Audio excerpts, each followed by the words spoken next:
अम्मा बाद फ़अऊज़ु बिल्लाहि मिनश शैतानिर रजीम। बिस्मिल्लाहिर रहमानिर रहीम। क़ालल्लाहु तबारक व तआला फ़ी कलामिल मजीद व फ़ुरक़ानिहिल हमीद। वलिल्लाहिल इज़्ज़तु व लिरसूलिहि व लिलमुअमिनीन वलाकिन्नल मुनाफ़िक़ीन ला यअलमून। सदक़ल्लाहु मौलानल अज़ीम व सदक़ रसूलुहुन नबियुल करीमुल अमीन। वक़ाल रसूलुल्लाह सल्लल्लाहु अलैहि व आलिहि वसल्लम अना ख़ातमुन नबिय्यीन ला नबिय्य बअदी। सदक़ रसूलुल्लाह सल्लल्लाहु अलैहि व आलिहि वसल्लम। हजार हजार आलम दरस्ता के आन महबूबा लुगे लुगे क्रम शनसिब मेरा ईमान महबूबा। कायनात जुमला ज़र्रे कमी रूह नकरी रब। कायनात जुमला ज़र्रे कमी रूह नकरी रब। हर नफस कसम बरब्तान कुर्बान महबूबा। अजल नतर अबद हर दम दरब इलन पशमार। विधि तकरार बड़े ताज़ीम दा हक बयान महबूबा। और दजल सर दस्तर गुतोर दर कुर्बान। दजल सर दस्तर गुतोर दर कुर्बान। दसर दलार और मोर दर कुर्बान।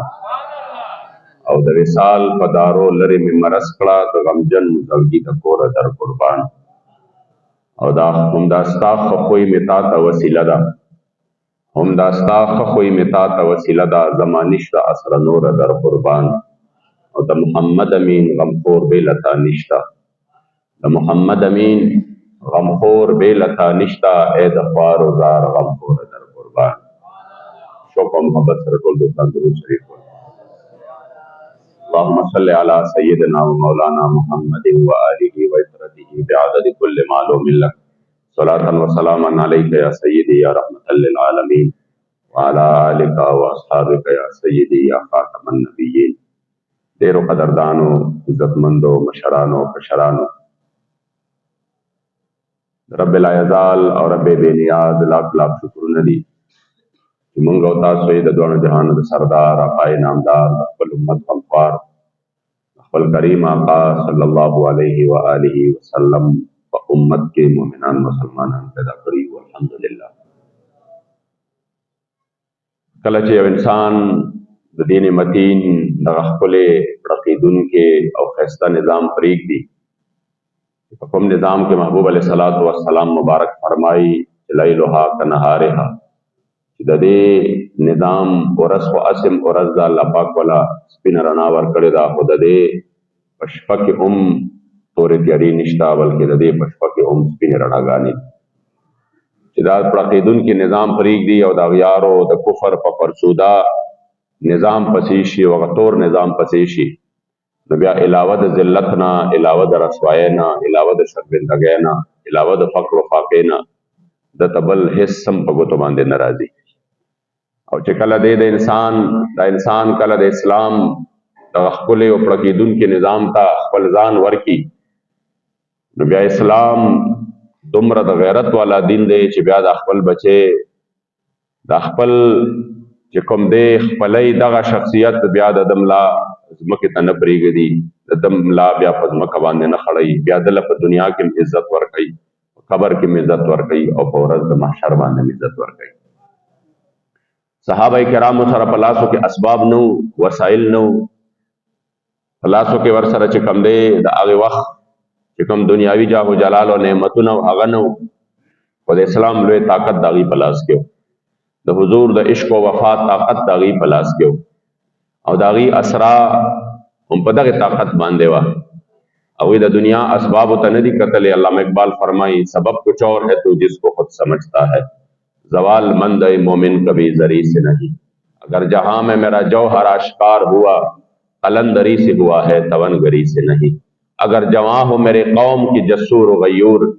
तो कलंदरी मेरे कुछ कम सिकंदरी से नहीं। अल्लाह इकबाल फरमाई कमूल अल्लाह पटोला दुनिया बादशाही राकड़े वान उदय पदे नवरा कर जुमु सर तो पेड़े रे मुंग सर मिसाइल डेरे वे या मुंग एटम बम जोड़ कड़े वे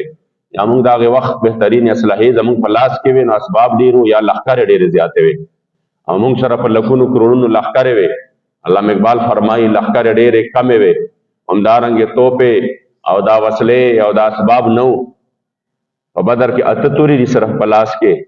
چې کوم طاقت و هغه د اسلام طاقت و، هغه د حضور د عشق او وفا طاقت و. او په دې باندې بیا صحابه کرامو په ټوله دنیا باندې د اسلام جنډه چې کوم دی نو هغه بلنده کړې ده. نو که ما او تاسو چوکو نن په دې وخت کې په دې ټایم کې چې دا موږ د څه سره مخامخ یو، دا قوم د څه شي سره مخامخ دی، ورځ په ورځ باندې قوم په پستی باندې روان دی، د عروج مخ هم نه ویني، ورځ په ورځ باندې د زوال او د پستی طرف ته روان دی. د هغې ټولو نه بنیادي وجه دا ده چې دوی د اسلام پړکېدونکي او د رڼا والا او د عروج والا نظام پرېښود او د مغرب د پسمانده او د تیارو او د دلالت او د ګمراهۍ والا نظام یې خپل کړ.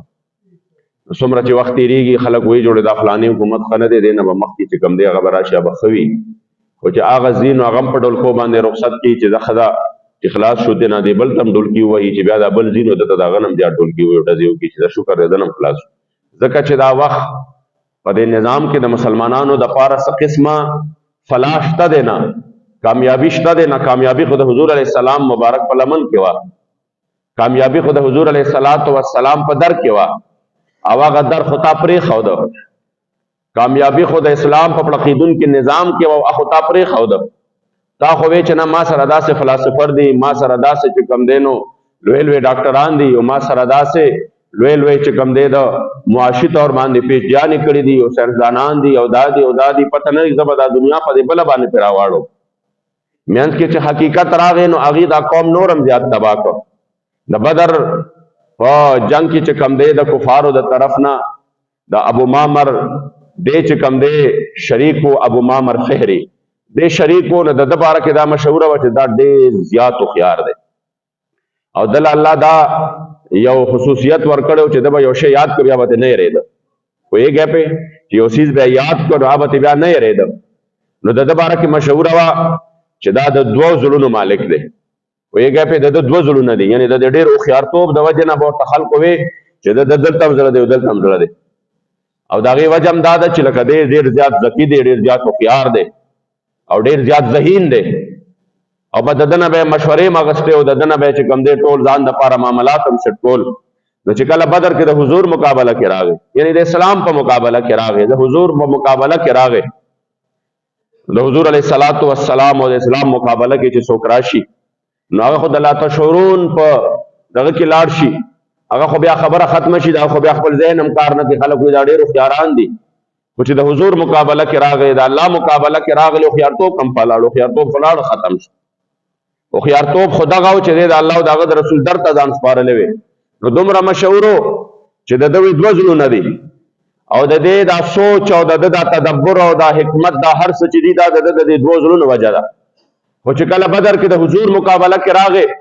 او کله الله جل جلاله مسلمانانو له فتح ورکړه او صرف د اتو تورو سره مسلمانانو میدان ووهو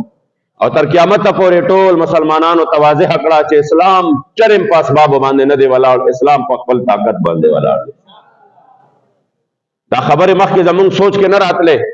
امیر المجاهدین حضرت قبله بابا جی رحمت الله تعالی علیه به هر وخت دا فرمایل اسلام په خپل طاقت ولاړ دی، اسلام په خپل طاقت باندې ولاړ دی، اسلام د اسبابو محتاج نه دی. چې کله د بر صغیر پاک و هند انګریزانو وتل او انګریزانو په خپلو یاداشتو کې ولیکل، په خپلو یاداشتو کې ولیکل چې مونږ د بر صغیر نه چې کوم دی مذاکراتو بهر کړیو،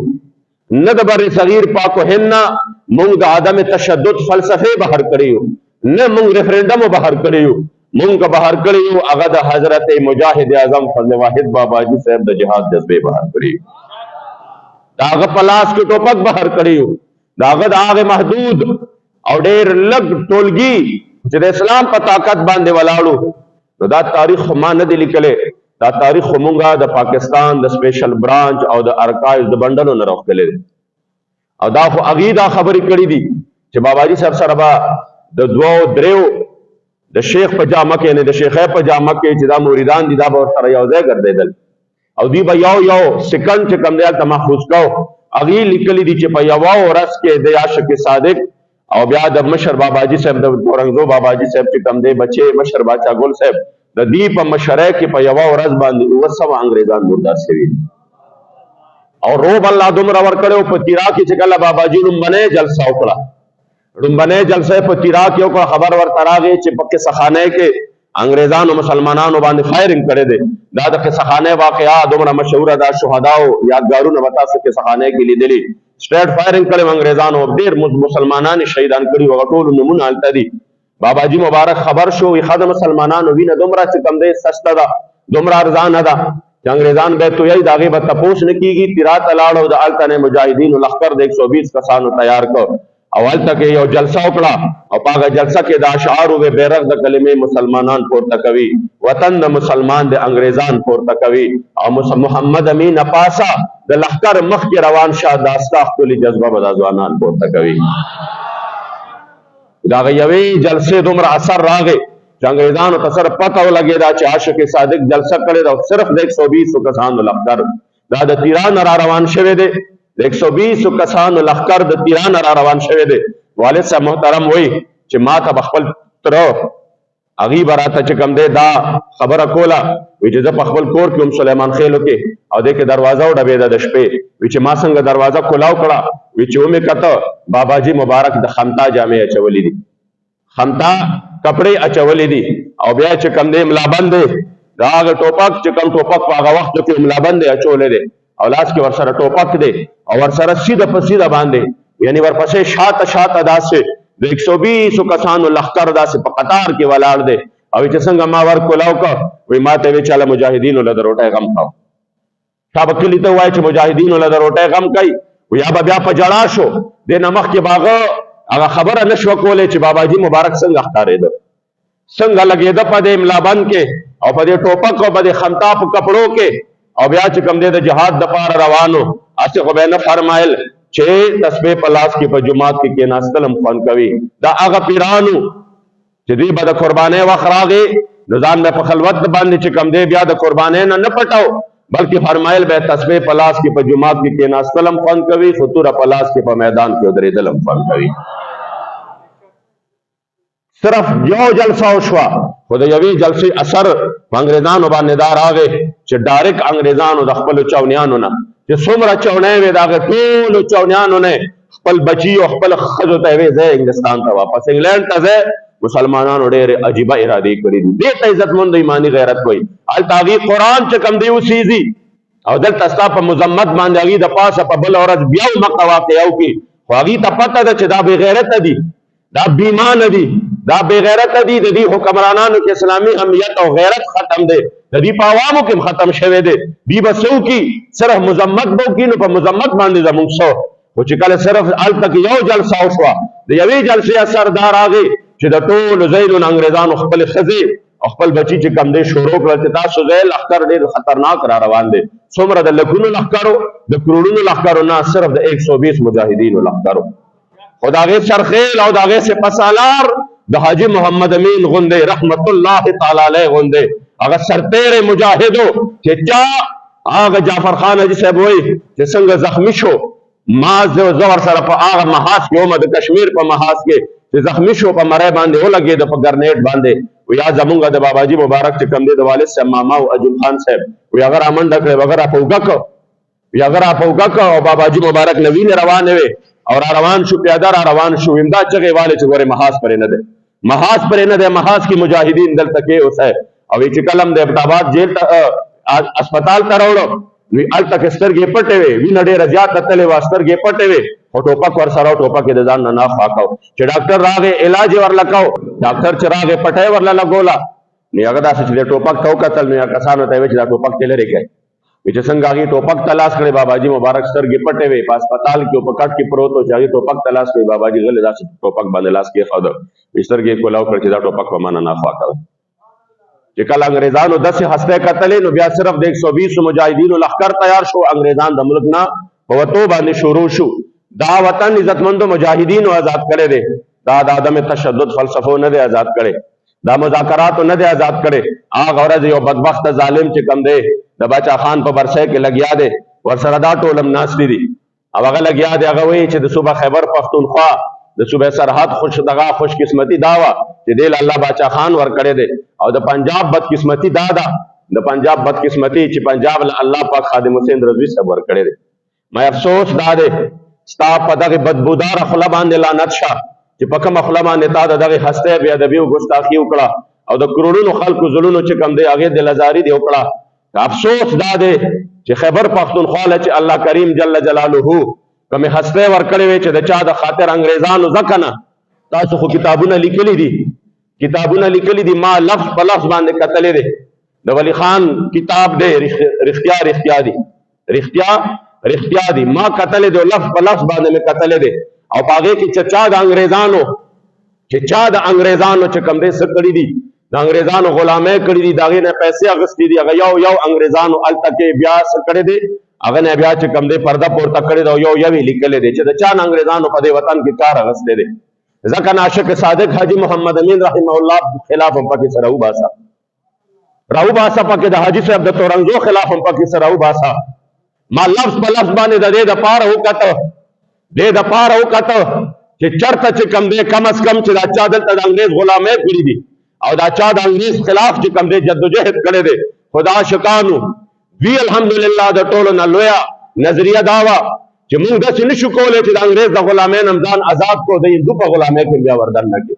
نو د هندو په غلامۍ کې نشو وردن نه کېدی د انګریز سره مو چې کوم نظریاتي اختلاف و او مګ د نظریاتي اختلاف زموږ د هندو سره هم دی.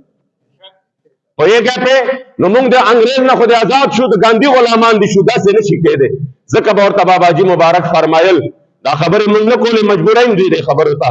ځکه به ورته عاشق صادق فرمایل ستا په خپل دین پورې دا ټوکې مسخرې دي ولې چې دشمنان پې خوشحالېږي دا نارې دي ولې ستا په خپل دین پورې دا ټوکې مسخرې دي ولې او چې سر تا پایه نجاست ورته قرآن ویلې تا رهبر ولې هغه کس د خپل ځان ګڼلې ګاندي یادوي چې سر تا پایه نجاست ورته قرآن ویلې تا ولې هغه کس رهبر د خپل ځان ګڼلې او سترګې دې پټې د قرآن پسې پارې دي ولې او ستا په خپل دین پورې دا ټوکې مسخرې دي ولې د محمد امین خو جمله سیاست قرآن دی قسم په رب چې عمدغه بیا ایمان دی دا د کمکلو زړونه مات ارې دي ولې ستا په خپل دین پورې دا ټوکې مسخرې دي ولې. هغه عاشق صادق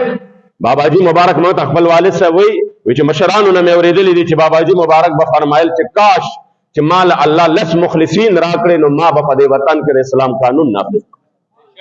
لس مخلصین هغه مخلصین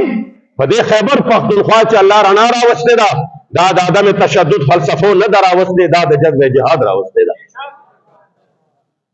دا چې د انګریز نه آزاد شوي دي نن بم بجای د دوی چې دی لګیای په دې دغه کې ناستې دي په دې چې کوم دې څه کوي په دې قومي اسمبلو کې او په دې صوبایي اسمبلو کې او په دې سینټو کې او په دې دغه باندې زه درته قسم خورم چې دای مجاهدینو د جهاد په دې جذبه باندې دا وطن نوې آزاد کړي نن به دوی د انګریزانو سپي لمبولې نن چې دا لوی لوی ګلونه لګېدلي دي دوی به نن چېرته په چوک کې ډنډېرۍ خرڅولې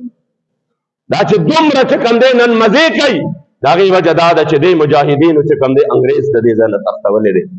او دی د جهاد په جذبه باندې دی په هغه لار باندې چې کومه لار اسلام د عزت چې کوم دی ښودلې ده که په مذمتونو باندې کېدی خو کشمیر به آزاد دی پخوا پوهېږئ دې باندې 15 کالونه مذمت شروع دی په کار چې آزاد شوی وي مذمتونو باندې هم نه ده دا خو کفارو لیکلي دي په خپلو یاداشتو کې لیکلي دي چې موږ د دې عاشقانو تورو د دې پر صغیر نه بهر کړي یو. ځکه قدردانو یو خبره ځان سره یاد وساتئ چې نن هم د اسلام د عزت لارو ماغه لار ده دا قوم چې ورځ په ورځ تباه کېږي دا چې لاړ امن تباه برباد شو تیره واقعه وګورئ د پولیس لاین واقعه وګورئ تر اوسه پورې اس وخت چې کوم دی په ټول قوم باندې تر اوسه پورې لا د دې سوګ نه را بهر نه دی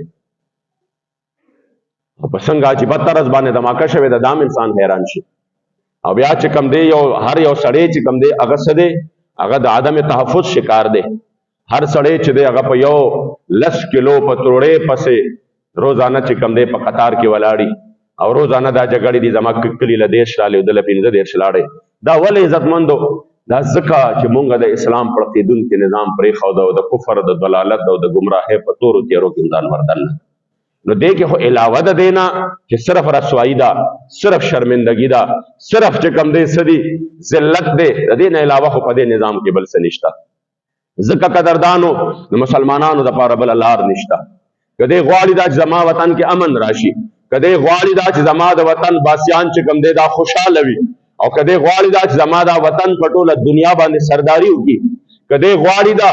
چې زه چې کم دی سو کما زه دې په دې وطن باندې نه زه دې په دنیا باندې د اسلام جنډه بلنده کم، نو بیا به هغه نظام ته راځي چې کوم د عزت والا نظام دی، کوم الله کریم جل جلاله په دې کې عزت ښودلې دی او چې نه دې ته شا کړه، نو بیا به ورځ په ورځ د IMF غلام جوړېږي. وایي چې پټرول ګران شو، 15 روپۍ په یو ځای باندې ګران شو. مې دا څه خبره ده؟ صبر وکړه، دې پسې معاملات را روان دي. چې اوړه ګران شو، دومره ګران شو، زه به د خپلو بچو دپاره څه کوم؟ قوم خو یې داسې که که نه چې قوم علاوه د سوچ د دې نه چې زه بهر وځم او د نن ورځ روټۍ پیدا کړم، بل سوچ یې ختم شو. چې پټرول ګرانېږي نو ټول راجمع شي په مختلفو پمپونو باندې، ټول چې کوم دی راجمع شي صرف دې دپاره چې دا نن ټینکۍ ډکه کړم. چې یو قوم دې حالت له راشي چې د هغه هېڅ ختم شي. ولې عزتمندو دا ټول د لا تشعرون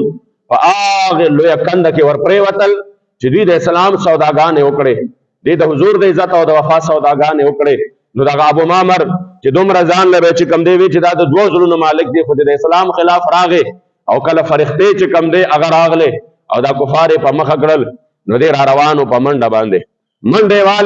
والې نه یوه کېړۍ اچولې وه، بله یې په خپل لاس کې نیولې وه. پوهېږئ پې یوه یې اچولې وه او بله یې په خپل لاس کې نیولې وه او را منډې والې چغې والې زما کېړۍ څه شوه؟ پوهېږئ پې زما کېړۍ څه شوه؟ نو مخې له والا ابو سفیان راغی رضي الله تعالی عنه، له ایمان نه وې راوړې. په دغه ټایم کې مخې له راغی، ورته ویې څه کوې چېرته ځې؟ هغه ورته ویې چې معامله خو هلته ډېره خطرناکه ده، زما ځان خدای خپې وباسم خو کېړۍ مې څه شوې؟ نو یو کېړۍ اچولې وه، دا هغه د 2 زړونو مالک چې به یې ورته ویې او ډېر هوښیار به یې ورته ویې او ډېر ذهین به یې ورته په لاس کې کېړۍ ده، خو دومره او تر و چې خپله کېړۍ نه لیده په لاس کې. نو چې کله عزتمندو دا حالت پې راغی، نو هغه ورپسې په خندا شو. هغه ورته ویې کېړۍ خو دې په لاس کې ده، کېړۍ دې لاس کې ده. معلومیږي دا چې څوک د اسلام خلاف راشي دا د بیا ډېر افلاطوني الله پاک د ده نه هغه ټول عقل و فکر واخلي. الله پاک دې داسې کي چې دې بیا بالکل فیصلې نشي کولی. تاسو د پاکستان حالاتو ته وګورئ، چې دا فلانې ساینسدان دی، د فلانې کې PhD کړې ده، د اقتصادیات ماهر دی، دا ماهر معاشیات دی، دا فلان دی، دا دی، هر یو چیز دی، دا ډاکټر دی، دا ډاکټر دی، مګر ملک چې کوم دی په ریورس باندې روان دی. د ملک یو چیز هم ولې دوی د اسلام سودا وکړه، دوی د حضور د عزت او د ناموس سودا وکړه. او چې کله دا سودا انسان وکړي، د الله قرآن ګواه دی چې دی بیا د الله تشعرون په زمرې کې روان شي.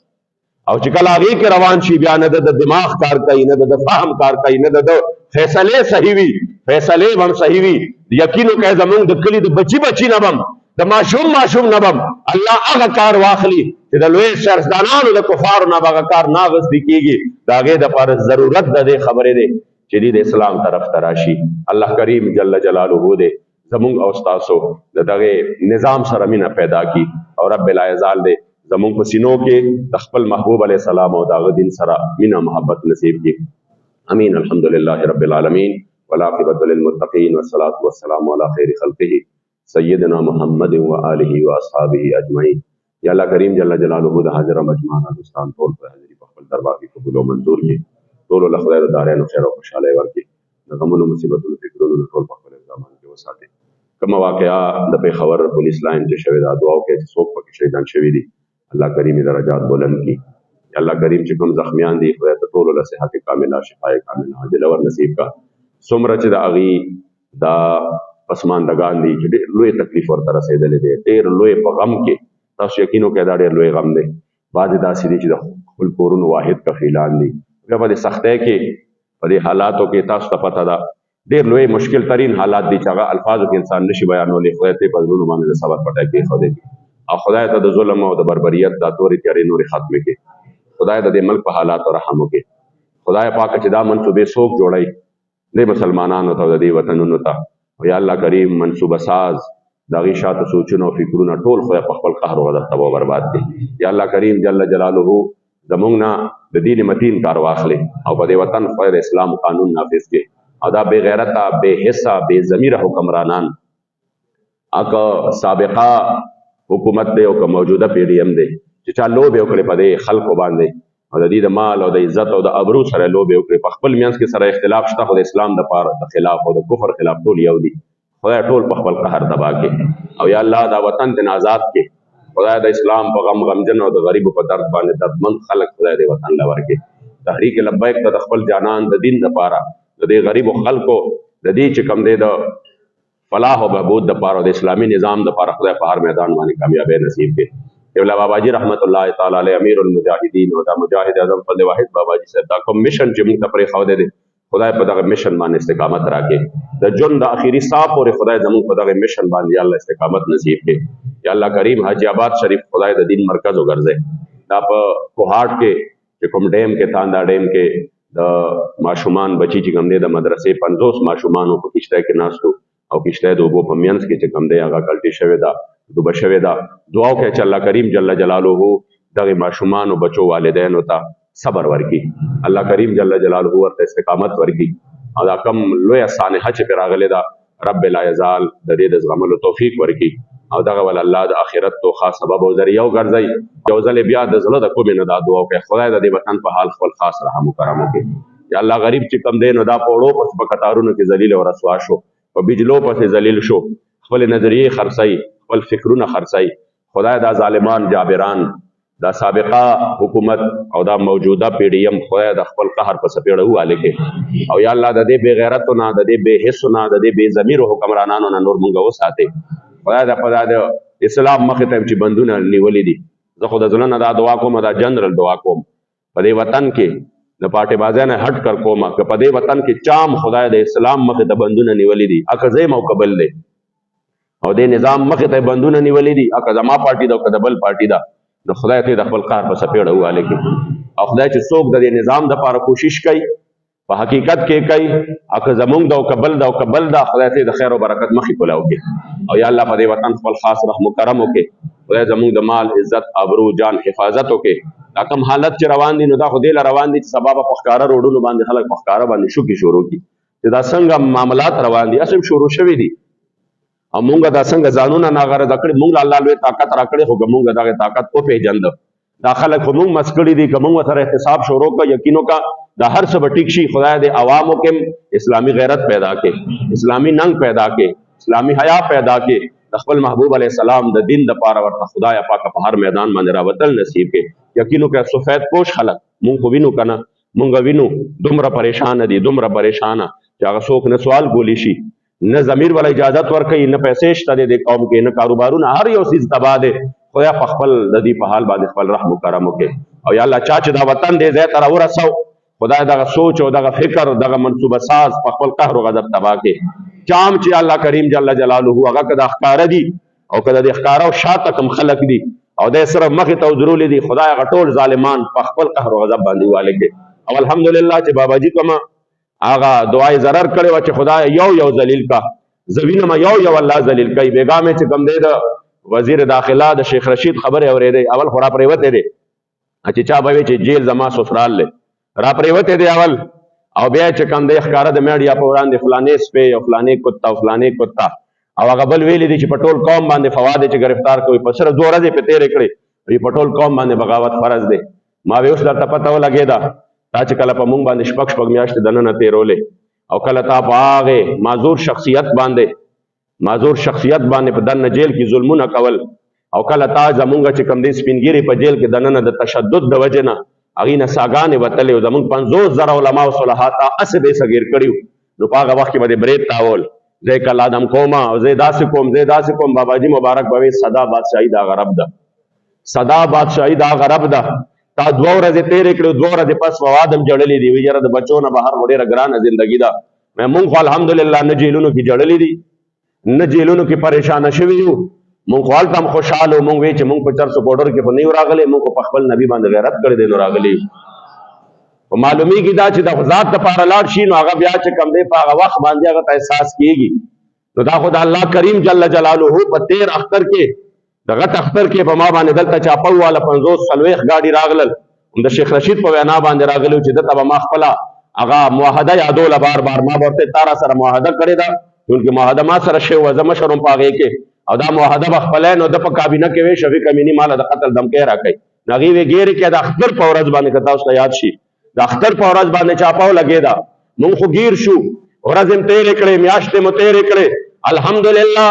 د هغې نه زیات الله عزت راکړ خو انشاءالله ستا د ذلت او د رسوایۍ تماشې به دا ټول قوم کوي د الله په بدل او یو ورځ به د بلې نه انشاءالله ذلیلی او دا به نه چې صرف ته به ذلیلې ته به هم ذلیلې پی ډي ایم به هم ذلیلې انشاءالله یو به الله ذلیل کوي او ځکه به ذلیل کوي چې تاسو د حضور د در خاورو ته سپک کتلي دي، او چې چا د حضور د در خاورو ته سپک کتلي دي په ذات د خدای قسم چې دنیا کې هم الله شرمولی دی، په آخرت کې به هم شرمېږي انشاءالله. خدای ته د دې نه نور هم زیاتو شرمه. او یا الله مونږ د وطن باندې د اسلام په غم غمجن د غریبو په درد باندې دردمند حکمرانان را نصیب کې. دا ستانه خدای تل تر تله آباد لري. دا کارونه شروع دي، خدای ته د خیر اسباب برابر کې. مدرسه زمونږ انشاءالله په 16 مارچ باندې به زمونږ دستاربندي وي دلته. 14 مارچ باندې به انشاءالله تعالی دستاربندي وي، او انشاءالله تعالی زه به مشرانو سره په دې کې انشاءالله مشاورت کوم، والد صاحب سره ممکنه ده مونږ پکې انشاءالله تعالی د موی مبارک شریف دیدار هم وکړو. 16 مارچ به انشاءالله تعالی تاسو خپل ذهن کې یاد ساتئ، عظیم الشان دستاربندي به وي. الحمدلله مونږ سره چې کوم علما فارغېږي په لومړني ځل باندې دا مدرسه الحمدلله هغه خپل دور حدیث ته ورسېدله. ستاسو په دعاګانو باندې انشاءالله په 16 مارچ باندې به سحر د 8 بجو نه واخله تر د ماسپښین 1 بجې پورې انشاءالله دستاربندي وي، او متصل به انشاءالله تعالی د موی مبارک دیداري. الله کریم جل جلاله دې دا پروګرام هم په خیر سره وکړي، او رب لا یزال دې زمونږ استاد انشاءالله هغې ته به عکس امیر المجاهدین حضرت قبله حافظ علامه انس حسین رضوي صاحب مبارک هم تشریف راوړي، او انشاءالله تعالی استاد صاحب هم راځي. دا ټول علما به د خیبر پښتونخوا راځي، او یو ډېر عظیم الشان پروګرام به وي. الله کریم جل جلاله دې په خیر سره وکړي. تاریخ چونکې ما مقرر کړ، لا مې پرې پوره سلا مشوره هم نه وه شوې. ما انشاءالله تعالی یو ښکلې مبارکه ورځ ده، اوس به پرې دعای خیر وکړو، بیا چې څه مشوره انشاءالله را روان جمعه کې هم زه تاسو ته ووایم. خدای دې په خیر سره وکړي، د جامعه خدای پاکه کامیابه کړي. یا الله د جامعه کامیابه کړي، خدای د دین عظیم مرکز وګرځئ. یا الله د اسلام عظیم مرکز وګرځئ. یا الله تحریک ته د خپل حبیب د دین لپاره عظیم تر کامیابی نصیب کړي. یا الله کریم دغه شهدا او د پولیس لاین ته خدای مغفرت نصیب کړي، شهادت خدای قبول کړي. په دې ملک باندې خدای د دې وینو په توفیل باندې خدای په دې ملک باندې امن راولي، سکون راولي، راحت او خوشحالي راولي. کومې زموږ میندې خویندې چې ودردېدلې، خدای د هغې د آه او بکا، د هغه یتیمانو د ژړا او د فریاد په خاطر باندې خدای نور په دې وطن باندې د امن څادر راخور کړي. خدای دا قوم ستړی شو، خدای دا قوم ستړی شو، د وړو دپاره په کتارونو کې هم ستړی شو، د بجلو دپاره هم ستړی شو. خدای په هر یو څیز کې الله ذلیل او رسوا شو. خدای ته نور د دې رسوایۍ نه رابهر کړي. زموږ د ټولو باره کې د خیر او د کرم او د رحمت فیصلې وکړي. اخره خاتمه په ایمان کې وصلی الله علیه